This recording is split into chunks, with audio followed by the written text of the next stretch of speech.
y'all, it's Jennifer. Welcome to the Oster's Kitchen. Today I'm going to be showing y'all how to make smothered cabbage with smoked pork sausage. My mom always cooked this dish on New Year's Day, and this is a Southern tradition across the state and across the South. My mom always told me that eating cabbage and black-eyed peas on New Year's Day would bring wealth and prosperity, so that's what we did as a family. So today that's what I'm going to show y'all how to make. So let's get started. For this recipe, you will need 2 heads of cabbage, 2 onions, about a pound of smoked pork sausage, Cajun seasoning, garlic powder, salt, pepper, and optional is chicken bouillon or stock. If you don't have chicken bouillon or stock, you can just substitute water. It's not a big deal. The first step to this process is cutting your sausage. You want to cut your sausage in about 1/2-inch pieces. For this dish, you'll need a good amount of room, so I recommend an 8-quart or larger stock or soup pot. Okay, so now it is time to put the sausage in the pan. You don't need any oil for this because sausage will make its own oil, and you're going to want a good brown crisp on this, so we do not need oil. You're going to turn this on medium heat.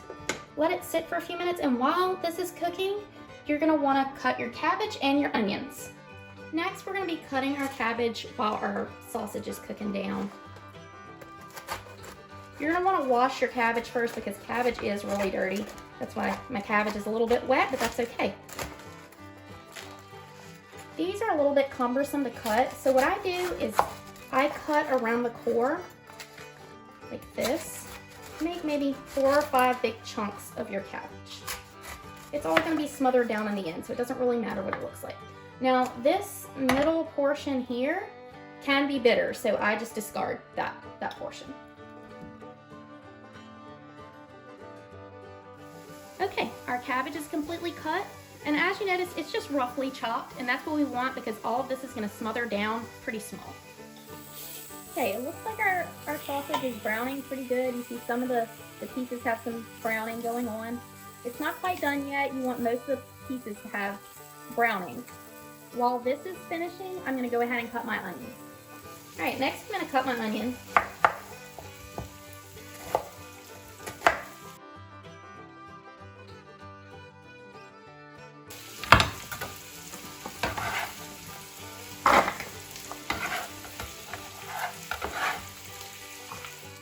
Okay, as you can see, most of the sausage is brown now, so you'll want to go ahead and transfer that to a plate.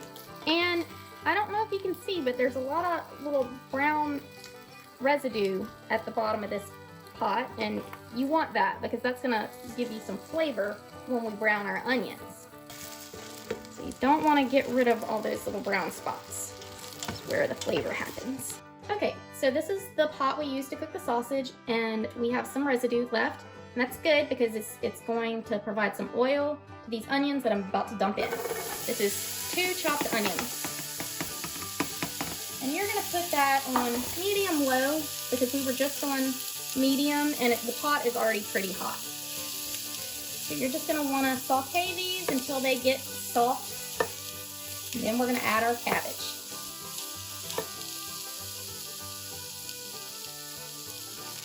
Okay, so our onions are pretty smothered down. What I'm going to do is I'm going to start adding some cabbage. As you can see, I have a big bowl of cabbage. It's 2 heads.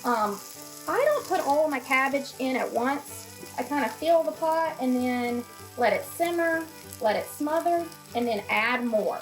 This process will take an hour or 2 to smother this cabbage down. Okay, so that's about how much I put in the first go round. And we're just gonna stir. We're on medium-low heat.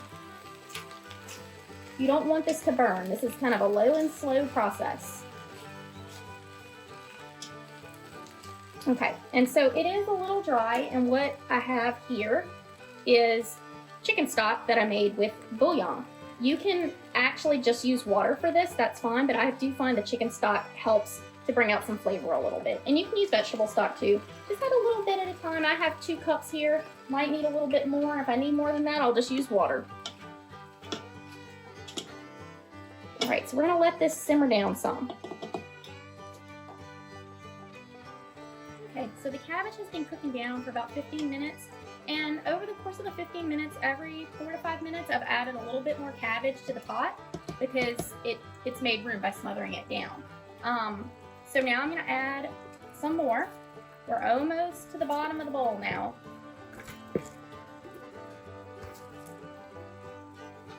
And as far as the stock goes, what I do is I just add maybe a tablespoon or two every time I add a little bit more cabbage. And I'm going to show y'all down here at the bottom, there is very little liquid. You don't want the whole pot to be filled with liquid. You want just enough liquid to start steaming and smothering that cabbage. All right, as you can see, all of my cabbage finally fits in the pot and it is starting to get a little tender. So now I'm going to go ahead and add back my smoked sausage. This is going to add tons of flavor. You just don't want it to get overcooked while you're smothering the cabbage down initially. Mix this in. All right, and you're going to turn the heat down just a little bit, maybe to medium-low. And every once in a while, be sure to check your liquid level. Mine is doing fine right now. You don't want the liquid to dry up completely. You always want a little bit of liquid down at the bottom of the pan so that your cabbage doesn't burn, because this is a big pot. All right, now I'm gonna add some seasonings. And keep in mind, this is a two-taste kind of thing, so you're gonna want to taste test. If you're not very good with eyeballing things, I would say start with a teaspoon of salt, a teaspoon of pepper, a teaspoon of Cajun seasoning, and a teaspoon of garlic powder, and then let it simmer and taste it and see how you like it, and just add a little more as you go. You're gonna find, I think, that this dish does need a significant amount of salt, but start out small. You can't take it away once you put it in.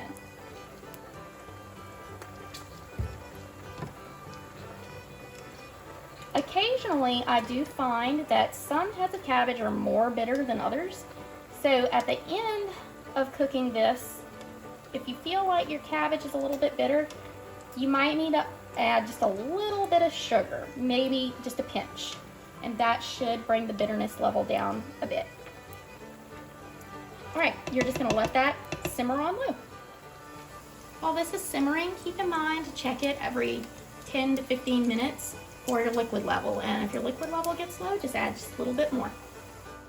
So this has been smothering down for a little bit now. I've been checking my liquid levels, and I did want to remind y'all to stir this also every 5, 10, 15 minutes, just to make sure that the liquid is covering the cabbage and that your cabbage does not burn. And this is still, just to give y'all reference, it is still on medium-low heat. So this is a low and slow process, and like I said, it could take an hour or even 2 to get this to where you want it. Okay, y'all, my cabbage has been going for about 45 minutes to an hour here. It's a good texture, and everybody likes a different texture. I like mine a little bit softer. If you like crisp cabbage, you can go ahead and take it off the burner and serve it just like this. As you can see, it is done. It is pretty tender, but I grew up on mushy, soft cabbage, so I let mine keep going. And now would also be a good time to taste test this cabbage to see if the seasonings are to your liking, and if they're not, just add a little bit more. All right, the cabbage is at a good texture right now, so it is completely done. I'll just turn it off the heat. Traditionally, this dish is served with black-eyed peas. Click the link in the video to check out my easy shortcut Southern black-eyed pea video. Please remember to like and subscribe to get notified when my other videos go live. Thanks for watching.